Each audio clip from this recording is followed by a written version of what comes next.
¿Cómo le explicarías a una persona que no ha visto el derecho fuera del monopolio estatal? Esto es un tema bastante complejo de explicar. No tienen idea ni siquiera muchos especialistas en derecho. El punto de inflexión donde se produce radical en la época de la Revolución Francesa, cuando todo eso se invierte, el derecho y todo se centra en la elaboración del derecho por los políticos.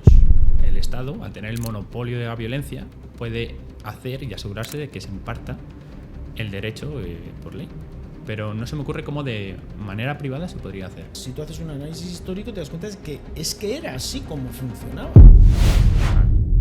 Luego, cambiando un poco de tema y ya yendo a tu ámbito, que es la teoría evolutiva de las instituciones, ¿nos podrías explicar cómo evoluciona el derecho? O sea, ¿cómo le explicarías a una persona que no ha visto el derecho fuera del monopolio estatal? Vamos a ver, esto es un tema bastante complejo de explicar porque normalmente la gente no tiene ni idea, ni siquiera muchos especialistas en derecho.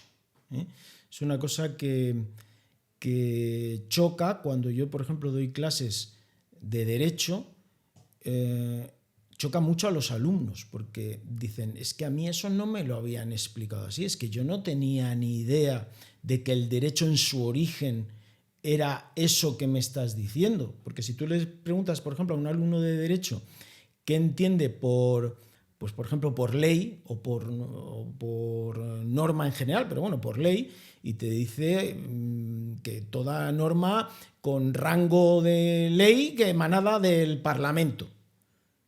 Y dices, ¿de verdad crees que eso es el concepto de ley? O sea, cualquier cosa que salga del Parlamento con rango legal es ley. No ves otra posibilidad, ¿no? Y no ven otra cosa porque no les han enseñado otra cosa. Pero actualmente es así, ¿no? Actualmente es así, pero sí, desde hace un periodo muy corto de tiempo. O sea, te quiero decir que yo, por ejemplo, que estoy más especializado, como bien has dicho tú, en el estudio histórico-evolutivo de la formación del derecho, ves que nunca había sido así. Esto es una cosa relativamente muy reciente en el tiempo. Es decir, el derecho surge, y es lógico cuando te lo diga y lo vas a ver, como un instrumento de solución de problemas. No es otra cosa. Es una forma de solucionar los problemas, las disputas y los conflictos. Surgen conflictos entre dos individuos y hay que buscar una solución. La solución que podríamos decir más primitiva, más brutal, es la propia fuerza bruta. Es decir, pues el que es más fuerte se impone al otro, ¿no? Que es un poco la que impera en el ámbito animal, ¿no? de los instintos y tal. Bueno, pues el león más fuerte es el que se hace con la manada, el caballo más fuerte es el que consigue pues procrear más y que su estirpe tal. Entonces siempre hay un factor de fuerza, de violencia detrás de eso. ¿Qué pasa? Que con la evolución, con el paso del tiempo, el ser humano primitivo empezó a ser capaz de descubrir, en una evolución conjunta que se da de la mente, del cerebro social, es una evolución conjunta de muchos factores, se empezó a dar cuenta de que habían otras posibles soluciones que eran mejores, que eran más fructíferas, que funcionaban mejor, que no eran la violencia. Y la base fundamental que hay detrás de esas soluciones es el derecho de propiedad. ¿Por qué? Porque el derecho de propiedad, si te das cuenta, es la búsqueda de una serie de criterios de asignación de lo que es tuyo y de lo que es mío. Si queda muy claro lo que es tuyo y lo que es mío, se minimiza el conflicto. Porque el conflicto siempre surge ante la duda de yo quiero, tú quieres, es mío, no, yo te lo quito, yo tengo más... Pero si eso está muy claro y está respetado por el entorno, ¿no? de los individuos que estén conviviendo en ese colectivo, pues resulta que soluciona muchísimo las cosas, facilita mucho las cosas, porque si está claro, bueno, pues esto para ti, esto para mí, esto es tu ámbito de acción, este es mi ámbito de acción, estas son tus cosas, estas son las mías, y el nivel de roce, de disputa y sobre todo de violencia pues queda súper reducido. Y eso funciona. A partir de ahí, ¿qué es lo que sucede? Que determinadas conductas que demostraban que eran buenas, que facilitaban la convivencia, que facilitaban la paz social, pues empiezan a preponderar. Y los que las adoptan empiezan a evolucionar más rápidamente. Es decir, los que adoptan las conductas adecuadas empiezan a evolucionar más rápido que los que se quedan más retrasados, más primitivos en ese sentido. Y esos hábitos empiezan poco a poco a generalizarse. Empiezan a ser cada vez adoptados por más colectivo. Cada vez se van, institucionalizando, ¿no? Por eso esta rama se llama del estudio de las instituciones sociales evolutivas. Se van como cristalizando y se van consolidando. Pero lo más curioso de todo este proceso es que no es voluntario en el sentido de que se hace deliberadamente, sino que se da a lo largo de dilatados procesos de evolución sin que haya alguien que lo esté dirigiendo, que eso es lo que nos maravilla a los que estudiamos también, aparte de Derecho, Economía, del mercado, ¿no? Cómo el mercado, sin que nadie que lo vaya dirigiendo, es capaz de ir encajando todas las piezas y funcionando de forma correcta sin que nadie desde fuera lo manipule y lo toque. Bueno, pues en la formación de las instituciones pasa algo parecido. Se empiezan a consolidar, empiezan a cristalizar determinados hábitos, determinadas conductas, determinadas normas que van ya surgiendo que favorecen a los que las adoptan. Eso sí que es pura evolución social. Es decir, los que hacen las cosas bien empiezan a preponderar frente a los que las hacen mal. Y esa es la clave del surgimiento del derecho. Ahí surge el derecho de una forma espontánea, no dirigida, no deliberada. Hasta tal punto no es deliberada que las primeras normas que se empiezan a obedecer por estos colectivos, ni siquiera los sujetos son conscientes de que las están obedeciendo. Porque como las van aprendiendo desde que son pequeñitos, a nosotros nos pasa igual, ¿eh? A ti te pasaría como a mí, desde pequeñito te dicen no hagas tal, no sé qué, y vas aprendiendo determinadas formas de conducta que acabas interiorizando de forma prácticamente inconsciente y luego te guían tu forma ya de actuar en el futuro, ¿no? Bueno, pues eso, que es el verdadero origen de las normas en general, porque también de las normas morales y del derecho, no se enseña. Y sin embargo es una piedra fundamental dentro del análisis austriaco y de la economía austriaca. ¿Por qué? Porque hay instituciones como el derecho que se explican de esta manera, pero también hay otras económicas, como por ejemplo el dinero, el mercado, las relaciones de intercambio, es decir, muchas otras cosas. Entonces, el punto de inflexión, ¿cuándo se produce? Pues mucho más tarde en el tiempo y en la historia, cuando los seres humanos ya adquieren un nivel muy avanzado de raciocinio, se dan cuenta de que existen esas normas y empiezan a querer ellos manipularlas, sustituirlas, modificarlas, etc. Y empiezan a formar parte ya deliberada de esa evolución, ¿no?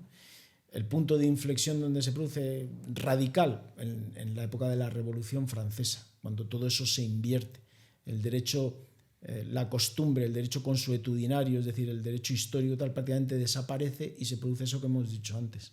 Es decir, es el individuo el que crea el derecho. Y ahí es cuando se produce el punto ese de inflexión que nos ha llevado hasta donde estamos ahora, en el que ese derecho originario que dio lugar a que las primeras sociedades surgieran, evolucionaran, a que surgiera el mercado, a que surgieran los primeros intercambios, prácticamente ya ni existe, porque el derecho a la costumbre prácticamente ni existe, y todo se centra en la elaboración del derecho por los políticos, que son los que... O sea, antes el derecho iba de abajo hacia arriba, nacía de los ciudadanos y de las relaciones hacia arriba y aparecía el derecho, y ahora se ha invertido y nace desde esas cúspide política que emana de los parlamentos toda la normativa hacia abajo. En vez de abajo arriba, de arriba hacia abajo. Con lo cual es algo totalmente distinto. Pero la parte esa previa nadie la estudia, bueno, nadie no. Algunos la estudiamos y la analizamos y nos gusta, pero la mayoría de la gente la omite y se centra en lo que hoy conocemos como derecho, que es lo que sale de los parlamentos, ¿no? Como normas. Luego yo también veo que es muy fácil, entre comillas, que se cumpla el derecho en la sociedad que tenemos ahora, porque tú lo que has dicho antes, el más fuerte es el que manda. Entonces, el Estado, al tener el monopolio de la violencia, puede hacer y asegurarse de que se imparta el derecho por ley. Pero no se me ocurre cómo de manera privada se podría hacer. Bueno, ya te digo, que eso es una cosa que llama mucho la atención, pero si tú lo estudias, si tú haces un análisis histórico, te das cuenta de que es que era así como funcionaba. Es decir, la gente tenía tan asumido que el derecho era lo correcto y que tenía que ser así, que lo hacían. No necesitaban coacción. Bueno, no necesitaban coacción. Siempre hay el típico sinvergüenza que se lo intentaba saltar, siempre había el típico ladrón, el típico asesino, que evidentemente contra esos sí que el propio colectivo, pero a nivel privado, ejercía, entre comillas, esa violencia de coger al malo y castigarlo, meterlo en la cárcel, privarlo de libertad o expulsarlo de la... Era lo peor, que te expulsaran del colectivo. Porque claro, si te expulsaban en épocas muy antiguas, era condenarte prácticamente a la muerte, porque un individuo aislado no podía a lo mejor sobrevivir. Con lo cual decían, no has obedecido las normas, no has obedecido las leyes de la tribu o las reglas de la tribu. Pues mira, vete por ahí a ver qué haces. Claro, era condenarle prácticamente a la muerte, ¿no? Pero eran casos extremos. En la mayoría de los casos, en el 99,99% de los casos, la gente obedecía las normas porque tenía conciencia de que eso funcionaba y de que además lo mismo que querías tú para ti era lo que le estabas pidiendo a los demás, ¿no? Había como una especie de reciprocidad. Yo obedezco, tú obedeces y entonces esto funciona. Y no hacía falta ninguna coacción. Y en cuanto al tema de los juicios, los organismos que deciden las disputas, también se ha dado que han sido privados también, ¿no? Sí, no, además es que eran los mejores. Un dato curioso es que, por ejemplo, en España, el único que ha sobrevivido el paso del tiempo, incluso este otro tipo de derecho que decimos de arriba hacia abajo, era, por ejemplo, el Tribunal de las Aguas de Valencia. El Tribunal de las Aguas de Valencia es un tribunal consuetudinario, tradicional, impartido de forma privada y que ha funcionado a lo largo de los centenios perfectamente, sin intervención política, ni estatal, ni de nada. O sea, y a lo largo de la historia eran así. Eran de impartición de justicia privada, siempre. Luego lo que pasa es que evidentemente como el político quiere hacerse con todo el poder, no puede consentir que eso no lo controle él.